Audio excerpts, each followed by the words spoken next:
J'ai des souvenirs qui sont assez marquants et précis d'intervention, police, etc.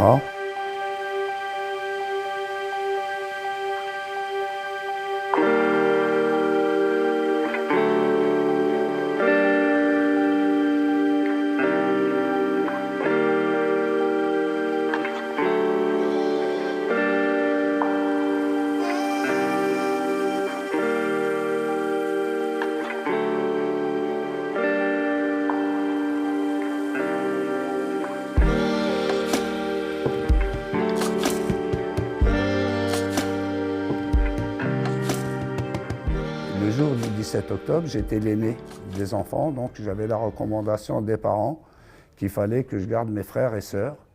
Et j'ai vu mes parents, mes tantes, mes oncles, mais aussi nos voisins partir. Ils partaient à Nanterre. Voilà. Ils allaient voir, soi-disant, les cousins au bidonville de la Folie qui habitaient encore là-bas. Donc jusque-là, on n'en sait rien du tout. À leur retour, c'était par étapes. Hein. Il y en a qui sont arrivés dans la nuit, il y en a qui sont revenus le lendemain, parce que ça fait une certaine distance. Et puis, les gens ne prenaient pas forcément les moyens de transport de l'époque. Ben, il fallait qu'ils se débrouillent par leurs propres moyens. Il y en a qui partaient même, qui ont marché à pied, en traversant la forêt de Saint-Germain-en-Laye, etc., pour arriver jusqu'à Nanterre. Donc ça, c'était ce que j'ai compris après, c'était pour des raisons de sécurité, pour ne pas se faire ramasser par la police sur le chemin. Oui, oui, des cousins ne sont pas rentrés au petit matin et on nous disait que voilà, ils étaient partis en voyage parce que les parents ne répondaient pas à nos questions. Et d'ailleurs, nous, les questions, on ne leur posait pas non plus, on ne savait pas, on ne comprenait pas bien.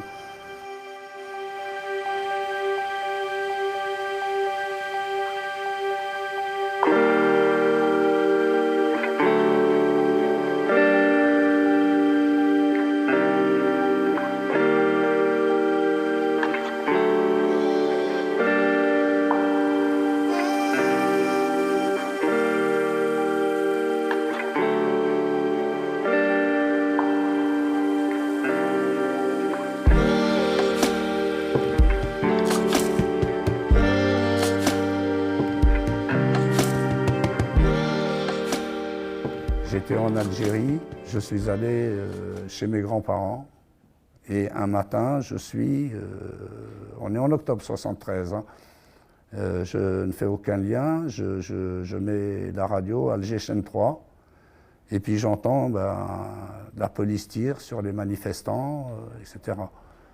Mais je savais qu'en 1973, il y avait une situation qui était devenue carrément raciste ici, hein. Et j'entends cette émission et je dis à ma grand-mère, il faut que je rentre en France, il se passe des choses dramatiques. Et évidemment, on a peur pour la famille, etc. Et donc je fais ma valise, j'arrive à toute vitesse à l'aéroport d'Oran, et quand j'arrive à l'aéroport, je vois la grosse horloge avec la date. En fait, j'étais en train d'écouter une émission des archives. Et ça m'a... Bon, enfin bref. Ça m'a un peu bousculé.